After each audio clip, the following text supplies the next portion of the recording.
ഹെറോദസ് രാജാവിന്റെ കാലത്ത് യൂദയായിലെ ബെത്ലഹേമിൽ യേശു ജനിച്ചപ്പോൾ പൗരസ്ത്യ ദേശത്തുനിന്ന് ജ്ഞാനികൾ ജെറുസലേമിലെത്തി. അവർ അന്വേഷിച്ചു, എവിടെയാണ് യഹൂദന്മാരുടെ രാജാവായി ജനിച്ചവൻ?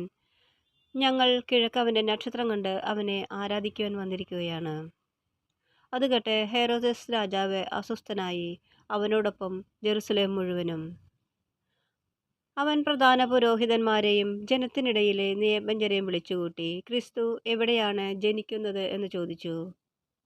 അവർ പറഞ്ഞു, യൂദയായിലെ ബെത്ലഹേമിൽ എന്ന് പ്രവാചകൻ എഴുതിയിരിക്കുന്നു. യൂദയായിലെ ബെത്ലഹേമേ, നീ യൂദയായിലെ പ്രമുഖ നഗരങ്ങളിൽ ഒട്ടും താഴെയല്ല. എൻ്റെ ജനമായ ഇസ്രായേലിനെ നയിക്കുവാനുള്ളവൻ നിന്നിൽ നിന്നാണ് ഉത്ഭവിക്കുക. അപ്പോൾ ഹെറോദസ് ജ്ഞാനികളെ രഹസ്യമായി വിളിച്ച് നക്ഷത്രം പ്രത്യക്ഷപ്പെട്ടത് എപ്പോഴെന്ന് സൂക്ഷ്മമായി ആകാംക്ഷയോടെ അന്വേഷിച്ചറിഞ്ഞു.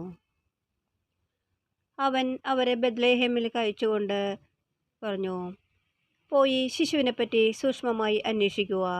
അവനെ കണ്ടു കഴിയുമ്പോൾ ഞാനും ചെന്ന് അവനെ ആരാധിക്കേണ്ടതിന് എന്നെയും അറിയിക്കുക. രാജാവ് പറഞ്ഞത് കേട്ട് അവർ പുറപ്പെട്ടു.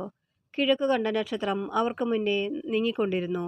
അത് ശിശു കിടക്കുന്ന സ്ഥലത്തിന് മുകളിൽ നിന്നു. നക്ഷത്രം കണ്ടപ്പോൾ അവർ അത്യധികം സന്തോഷിച്ചു.